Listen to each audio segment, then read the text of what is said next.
Everybody, how are you? How are things in your world here in the afternoon on a Saturday in Los Angeles? We've got cloud cover. It's not raining, but it's sprinkled a little bit today. But we now have an opportunity to continue our video series on communities around the LA area, and this one's going to be on Rosemead. We're staying out in the San Gabriel Valley. That is the area east of town. Comprised of a bunch of communities out there, like Arcadia, Monterey Park, San Gabriel, San Marino, Temple City. And we're going to get to all of them. We've touched on some of those already, like Monterey Park, but this time we're going to focus on Rosemead. And guys, where did Rosemead get its name? That's right. One of the settlers had a wife named Rose, and they named their little farm there, their little area, their property, Rose's Meadow, which was then later shortened to Rosemead with an E on the end, and then eventually they took off the E. Like, why do we need the E? Let's take it off, and it's Rosemead, what it is today.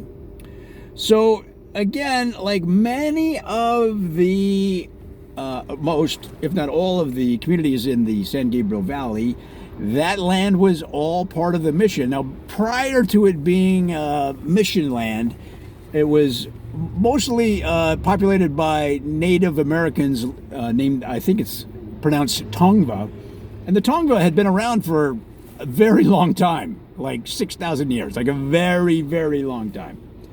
And in fact, they would still probably be, there's still some today, but they would have a larger population probably today if they hadn't been affected so negatively by diseases brought from settlers from Europe. So it's kind of a sad story there. But then when the Spaniards came, they established a mission out in the area called Mission San Gabriel Archangel. And then, which is right on sort of the border of Montebello and Rosemead, originally called La Mission Vieja. I know I have that wrong. But then they moved it because of the spring floods. They couldn't grow crops, etc., etc. And then eventually the mission era went away as eventually California became part of the United States after they won that area after the Treaty of Guadalupe in 1848. That territory, all of California, was signed over to the United States from Mexico. And then once that happens, the white people started flowing in. Them white people started coming over the hills in their Conestoga wagons. A bunch of people from all over the United States started coming over hill and dale and to settle in the area. Which reminds me, I have to talk about why the streets in downtown LA are crooked. We'll talk about that in a different video. The streets in downtown LA do not go straight up and down or sideways. They're at an angle, and it has to do with the Kingdom of Spain. So we'll talk about that in another video. So, for example, you had John and Harriet Guest, who came to the San Gabriel Valley, to the Rosemead area, from Conway County, Arkansas. That was in 1855. Can you imagine? He bought 100 acres. They named their property Savannah. And then Frank Forst and Leonard John Rose settled their respective families in the area. Rose's Meadow. That's Rose and his wife Amanda. He named his ranch Rose's Meadow. Oh, it wasn't his wife. It was his last name. Well, what was his wife's name? It doesn't say. It just said Mrs. Rose. Well, maybe it was Mrs. Rose. Maybe that's... Oh, I don't know. Oh, now I'm just making stuff up. And God forbid that I would make anything up. I don't make... These are all straight facts from the history books, folks. And so they started, they all had properties of like, 600 acres. What we You know what I mean? They're just settlers. They're like, yeah, we want to get some land. And they're like, all right, here's 600 acres. Like, what? I mean, can you imagine somebody, if you just said, listen, I want to settle in the area, what's available? Well, we have this 600-acre property, and they basically give it to you. All you had to do was build a house or raise cattle or both. I mean, if you gave me 600 acres, I'll build you a little conference center. Okay? I'll go live on 300, and then I'll, lease the other 3 to some corporate entity. I don't know. So Rosemead, of course, then grew a lot faster then, but it was a very pastoral area. You go out there today, I mean, once you get away from the congestion, you really can't get away from the congestion in Los Angeles anywhere. But there are parts that are a little less congested, and the beauty of that is you get a hint of what it was like. I mean, can you imagine? I've heard people my age talk about when they grew up in Los Angeles area. They remember when there was spaces like rural countryside is the best way to put it, farmland, between cities. whereas now LA has just mashed all together the growth, and now it's just one big expansive blob of cities connected by no spaces.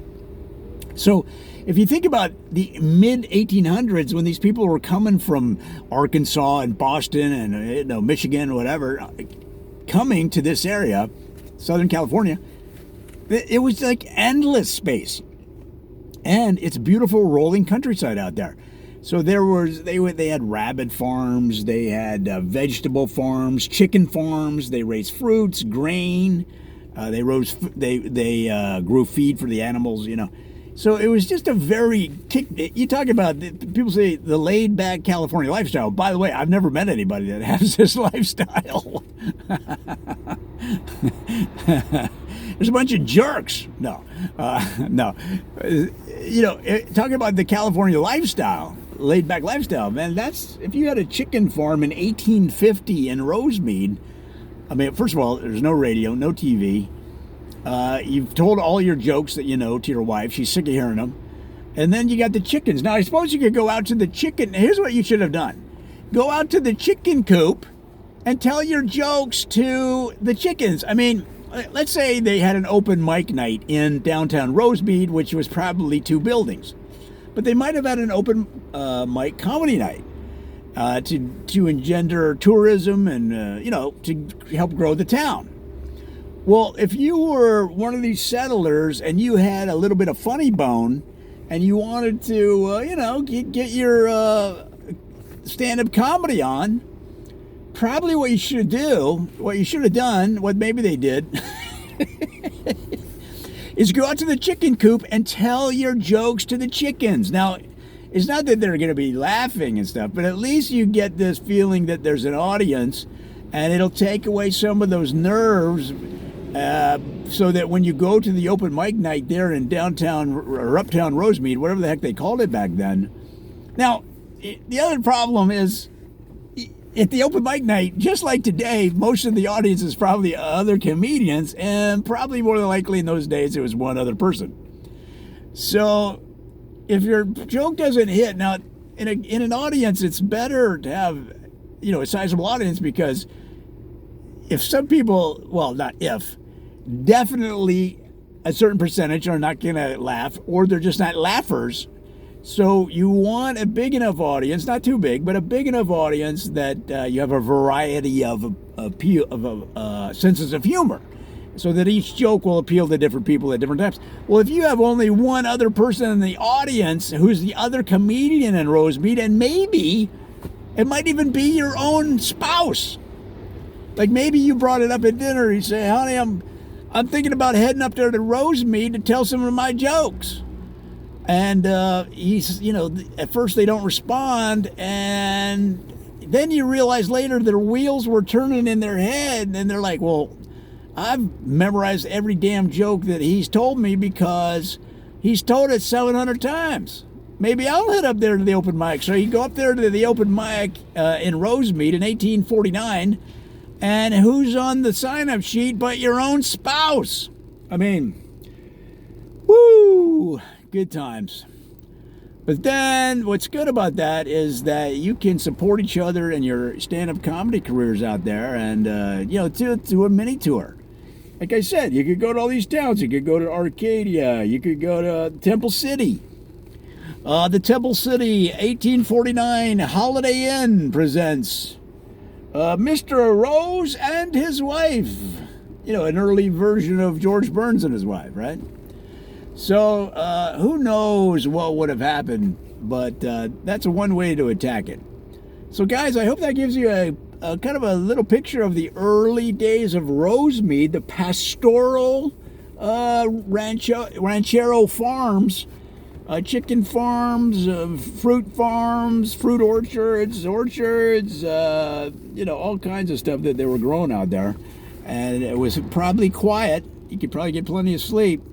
But unless you were doing comedy or strumming a guitar, it could get a little dull.